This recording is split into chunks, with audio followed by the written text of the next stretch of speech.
மா இங்கே பாரு, இந்த அக்கா சூப்பராக வெத்தலை பாயசம் செய்கிறாங்க. அதெல்லாம் அவ்வளோ டேஸ்ட்டாக இருக்கும். எனக்கு இப்போ அதை டேஸ்ட் பண்ண போல இருக்குமா. ம், எப்போ பாரு சோறு சோறுன்னு இதை பற்றியே தான் யோசிச்சுப்பியாலிலா நீ சரியான. மாமா எனக்கு இது இப்போ ட்ரை பண்ணியே ஆகணுமா. நான் கடைக்கு போய் வெத்தலை வாங்கிட்டு வரேன். ஓகே, நீ எங்கேயும் போக வேணாம், நம்ம வீட்டிலே வெத்தலை கொடி இருக்குல்ல. ஆமால. ஆமாவா இல்லையா? சரி வா, இப்போ போய் நம்ம இந்த வெத்தலை பாயசத்தை செய்யலாம். பாதாம் முந்திரியும் பாதாம் பிசினையும் நைட்டு ஃபுல்லாக ஊற வச்சுக்கோ. பாதாமையும் முந்திரியும் நல்லா பேஸ்ட் பண்ணி எடுத்துக்கோ. 3 கப்பு பாலை 1 கப்பு பாலை சுண்டை காய்ச்சிக்கோ. இப்போ 3 கவளி வெத்தலையை அரைச்சி சாறு எடுத்து வச்சுக்கோ.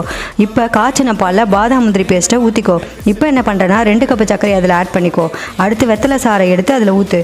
இப்போ ஏலக்காய் பவுடர் அதில் போட்டு இந்த பாலை நல்லா ஆற வச்சுக்கோ. ஃபைனலாக பாதாம் பிசின் அதில் போட்டு நல்லா கிண்டி விட்டு பாதாம் எடுத்து அழகாக அது மேலே தூவி விட்டுட்டேன்னா ருசியான வெத்தலை பாயசம் ரெடி.